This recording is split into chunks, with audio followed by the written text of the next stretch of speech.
AC through inductor में हम ये देखते हैं कि एक एसी सोर्स के साथ एक कॉइल, इंडक्टर कॉइल अटैच कर देते हैं। इसकी इंडक्टेंस L है।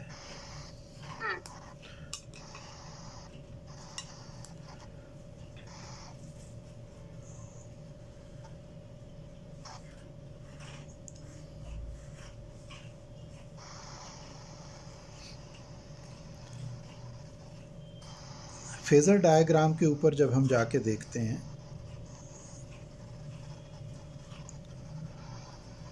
तो हम ये देखते हैं कि इंडक्टर कॉइल जो है वो रेजिस्टर की तरह बिहेव नहीं करती।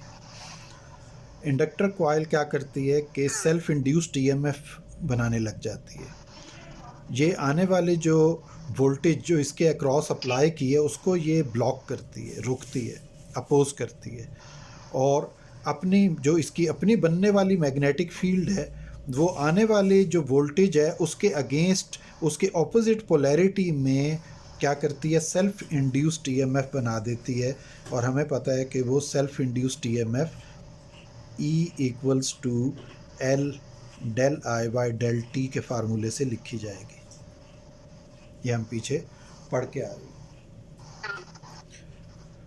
अब वो उसको कैसे ब्लॉक करती है कि जैसे ही इसका साइकिल एक यहाँ पे पहुँचता है, यानी ओरिजिनल वोल्टेज का जो हाई पोटेंशियल इधर डेवलप करता है, तो ये अपना हाई पोटेंशियल इसके ऑपोजिट इस जगह डेवलप कर लेती है। इंडक्टर जो है ऑपोजिट, वो उधर से इधर करंट चलाने की कोशिश करता है, ये उसके ऑपोजिट इधर से दूसरी डायरेक्शन में करंट चलाने की कोशिश करती है। अब उसकी वजह से होता क्या है कि इनका जो फेज़ है, इनका फेज़ एक जैसा नहीं रहता। उसमें ये होता है कि पहले वोल्टेज मैक्सिमम पे पहुंचती है, और जिस वक्त वोल्टेज मैक्सिमम पे पहुंचती है उस वक्त करंट ज़ीरो हो जाती है। वो क्यों? क्योंकि बैक ईएमएफ आ गई, बैक ईएमएफ ने उसको ब्लॉक करके ऑपोजिट उसको रोक दिया, तो वो पीक पे चली गई वोल्टेज ब्लॉक करने के लिए। और जब उसने ब्लॉक किया तो उस वक्त करंट नहीं चली। तो करंट कब चलेगी? जब जैसे जैसे बैक ईएमएफ की वैल्यू कम होगी या सेल्फ इंड्यूस्ड ईएमएफ की वैल्यू कम होगी तो करंट की वैल्यू बढ़ना शुरू हो जाएगी। आप देखें ग्राफ इसका इस तरह बनेगा कि हम सबसे पहले प्लॉट करेंगे, ये ग्रीन कलर में मैं ले रहा हूँ वोल्टेज को, तो वोल्टेज हमने टॉप पे इसकी प्लेस की, और करंट को रेड से लेके यहाँ पे हमने करंट को नीचे प्लेस किया ज़ीरो पे। तो जब वोल्टेज मैक्सिमम है तो करंट कहाँ है? ज़ीरो पे। अब जैसे जैसे इसकी वोल्टेज ज़ीरो की तरफ आएगी यूँ, और फिर ये नेगेटिव में यूँ जाके अपने साइकिल को ऐसे बनाएगी, ऐसे चलना है इसने। तो करंट जैसे जैसे ये ग्रीन लाइन नीचे की तरफ आएगी तो करंट की वैल्यू क्या होगी? ऊपर की तरफ जाएगी, और फिर आहिस्ता आहिस्ता ये कहाँ आएगी? नीचे की तरफ, ऐसे। आप गौर से देखें कि जहाँ करंट की पीक है, ठीक है, जहाँ करंट की पीक है वहाँ पे ग्रीन वोल्टेज का ज़ीरो आ रहा है। ग्रीन लाइन वोल्टेज का क्या आ रहा है? ज़ीरो आ रहा है। इसी तरह जहाँ करंट का ज़ीरो था वहाँ वोल्टेज क्या थी? मैक्सिमम। इनमें जब हम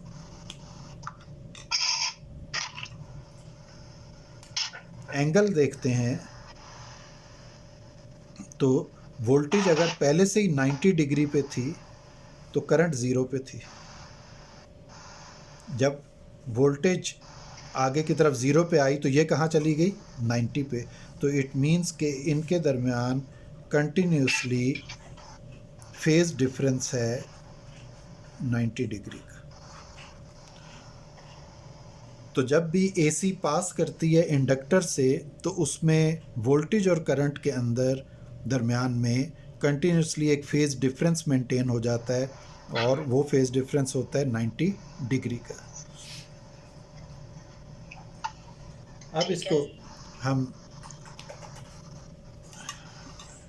डिराइव कर लेते हैं कि E equals to L del I by del T, I equal होता है I M sine omega T के।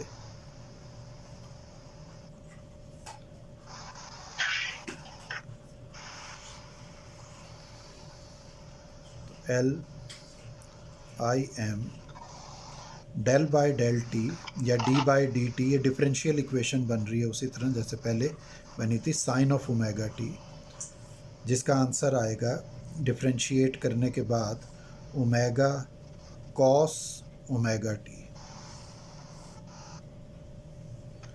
ठीक है, साइन का डिफरेंशियल कॉस होता है और ओमेगा टी का डिफरेंशियल ओमेगा होता है, तो वो हमारे पास आ गया ओमेगा कॉस ओमेगा टी। तो अब ये बन गए L I M omega cos omega T. अब हम इसको सिंपल ये यूँ लिख देते हैं, V equals to omega L I M cos omega T. तो पहले से हमें मालूम है कि जनरल इक्वेशन ये है, V equals to V M cos omega T. ठीक है, इन दोनों इक्वेशंस को कंपेयर करें, कंपेयरिंग दीज टू इक्वेशंस, गौर से देखें तो ये इसमें जो यहाँ पे वी एम लिखा है, ऊपर वाली इक्वेशन में उसकी जगह ओमेगा एल आई एम लिखा है। ठीक है, ठीक है। तो ये इसका मतलब ये हो गया कि वी एम इक्वल हो गया ओमेगा एल आई एम। ठीक है, तो पहले हम इसको इसके स्टेप को नेक्स्ट स्टेप को समझ लेते हैं। वो क्या हो गया, आई एम को वी एम के नीचे ले जाएं तो V M divided by I M equals to omega L हो गया। ओहम्स लॉ से वी ओवर आई किसके इक्वल है, आर के। तो यहाँ पे ये आर नहीं लिखेंगे, रेजिस्टेंस हम उस चैप्टर तक कहते थे पीछे, इसको यहाँ पे रिएक्टेंस कहते हैं, तो इसका नाम होगा एक्सएल। तो इसका फार्मूला बनेगा ओमेगा एल, ओमेगा इक्वल होती है 2 पाई एफ के, तो इसका फार्मूला बन गया 2 पाई एफ एल। तो है ये रेजिस्टेंस का ही काम कर रही है, लेकिन ये डिफरेंट तरीके से काम कर रही है। रेजिस्टेंस में जो कोई भी कंडक्टर है उसके अंदर जो एटम्स हैं वो डायरेक्ट कोलिजन करते हैं, या इलेक्ट्रॉन्स आपस में डायरेक्ट क्या करते हैं, कोलिजन करते हैं। यहाँ ये ऐसा नहीं हो रहा। शुरू में रेजिस्टेंस का जब हमने टॉपिक पढ़ा था तो मैंने आपको बताया था कि रेजिस्ट करने के कई तरीके हो सकते हैं। रेजिस्ट करने का मतलब यही है ना कि करंट को या इलेक्ट्रॉन्स को आगे ना जाने दिया जाए, रोका जाए। तो एक तरीका तो ये है कि कोई डायरेक्ट आके, जैसे हम ये कहते हैं कि पुलिस वाले जो है वो मुजाहिरीन को आगे जाने से रोक रहे होते हैं, तो वो डायरेक्ट कोलिजन कर लेते हैं, सामने आके उनको फिज़िकली रोकना शुरू कर देते हैं। एक तरीका ये हो सकता है कि एक बंदा खड़ा हो जाए और सारे लोग उधर जा रहे हो तो वो कहे ये रास्ता नहीं है जाने का, इस रास्ते पे नहीं जाना, वो रास्ता दूसरी तरफ है, यानी उनको गलत गाइड कर दे। तो गलत गाइड करने का मतलब यह है कि अब वो फिज़िकली नहीं रोक रहा, उसने मेथड दूसरा यूज़ किया है। तो इसी तरह इंडक्टर के अंदर भी जो इलेक्ट्रॉन्स करंट रुकती है या रेजिस्ट होती है, उसका तरीका वो वाला नहीं होता जो रेजिस्टेंस के अंदर कोलिजन्स या फिज़िकल इंटरेक्शन के ज़रिए उनको रोका जा रहा होता है। इसको रोकने का तरीका दोबारा समझ लें, वही तरीका यही है कि गौर से देखें इसको दोबारा, ये बेसिक चीज़ को हम दोबारा रिवाइज़ कर रहे हैं। वो क्या है कि इंडक्टर के ऊपर जब एसी वोल्टेज पहुंचती है तो इंडक्टर क्या करता है कि एसी वोल्टेज को ब्लॉक करता है। ब्लॉक ऐसे करता है कि इंडक्टर अपनी सेल्फ इंड्यूस्ड ईएमएफ बना लेता है, क्योंकि ये उस आने वाली जो वोल्टेज के गुज़रने से जो इसके अंदर मैग्नेटिक फ्लक्स पैदा हुआ, वो मैग्नेटिक फ्लक्स चेंज होता हुआ इसी के अंदर से दोबारा गुज़रा, और दोबारा गुज़रते हुए उसने इसके अंदर एक और वोल्टेज इंड्यूस कर दी जिसको हम कहते हैं सेल्फ इंड्यूस्ड वोल्टेज। अब लेंज़ लॉ के मुताबिक सेल्फ इंड्यूस्ड वोल्टेज ऐसी करंट की डायरेक्शन देगी जो आने वाली करंट को क्या करेगी, अपोज करेगी। तो वो कैसे कर सकती है कि अगर आने वाला पॉजिटिव हाफ साइकिल है तो इंडक्टर अपना नेगेटिव हाफ साइकिल डेवलप करे, आने वाला नेगेटिव हाफ साइकिल है तो इंडक्टर अपना पॉजिटिव हाफ साइकिल डेवलप करे, और इस सूरत में वो वोल्टेज को क्या कर दे, ब्लॉक करना शुरू कर दे। जब वोल्टेज ब्लॉक होके अपने मैक्सिमम लेवल पे पहुंचेगी तो वहाँ से ग्राफ शुरू होगा, ठीक है। वहाँ से ग्राफ शुरू होगा। जब ये दोनों compete करेंगी, दोनों वोल्टेजेस आपस में, तो फिर दोनों compete करते हुए जब मैक्सिमम पे पहुँचेंगी तो वहाँ से हम कहेंगे करंट ज़ीरो है। अब जैसे जैसे उनके कंपटीशन में क्या होगा कि वोल्टेज, नेट वोल्टेज कम होने लगेगी तो करंट को मौका मिलेगा सर्किट में चलने का, वो चलेगी। करंट पीक पे कब पहुँचेगी? जब दोनों वोल्टेजेस एक दूसरे को कैंसिल आउट करते हुए ज़ीरो कर दें, ठीक है, तो करंट मैक्सिमम पे पहुंच जाएगी। फिर दोनों compete करते हुए सर्किट के अंदर ऐसी वोल्टेज डेवलप कर दें कि वो करंट को ना चलने दे, तो फिर करंट ज़ीरो पे आ जाएगी। तो इस तरह इसका मतलब ये होगा कि इनका टाइम डिफरेंट हो गया, फेज़ डिफरेंट हो गया। तो डिफरेंट फेज़ के साथ ये सर्किट के अंदर चलेंगी, कभी करंट मैक्सिमम होगी और कभी वोल्टेज मैक्सिमम होगी। ठीक है। अब उस फार्मूले को जहाँ तक हम लेके गए थे ना, उससे आगे लेके जाएंगे तो आपका नेट फार्मूला बन जाएगा। वो क्या था? वो फार्मूला बना था हमारे पास कि V is equal to VM cos omega T. तो ट्रिग्नोमेट्री में हम कॉज ओमेगा टी को लिख सकते हैं sine omega T plus 90 degree या प्लस π/2। ठीक है।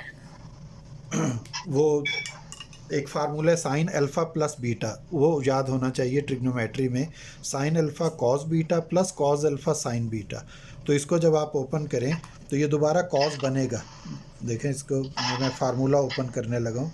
साइन अल्फ़ा यानी sine omega T cos beta cos π/2 plus cos omega T into sine π/2, ये इसकी एक्सपेंशन है। अब और से देखें, cos π/2 cos 90 क्या होता है? ज़ीरो। cos 90 क्या है? नहीं आ रहे। अच्छा,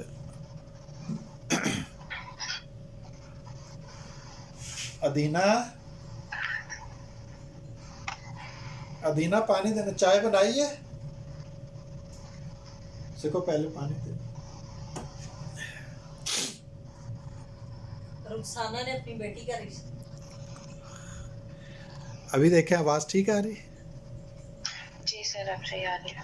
अच्छा, अब देखें जो रेड में मैंने फार्मूले की एक्सपेंशन लिखी है साइन ओमेगा टी प्लस π/2 की, तो क्या लिखा? Sine omega T cos π/2 plus cos omega T sine π/2, ये इसकी एक्सपेंशन है।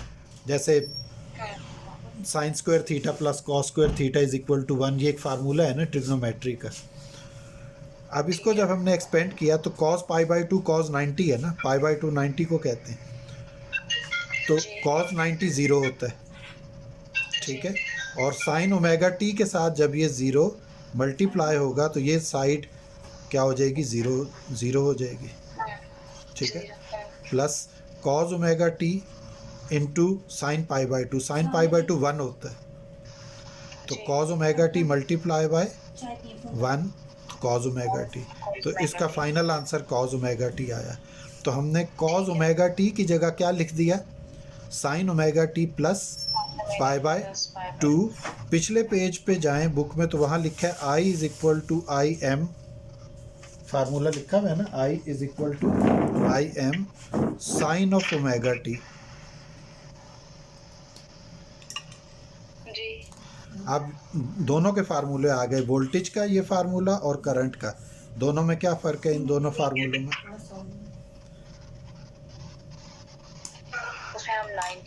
उसमें 90 ऐड हो रहा है। बस ये इस दोनों फार्मूलों से ये पता लग रहा है कि करंट और वोल्टेज के अंदर 90 डिग्री का फेज़ डिफरेंस हो।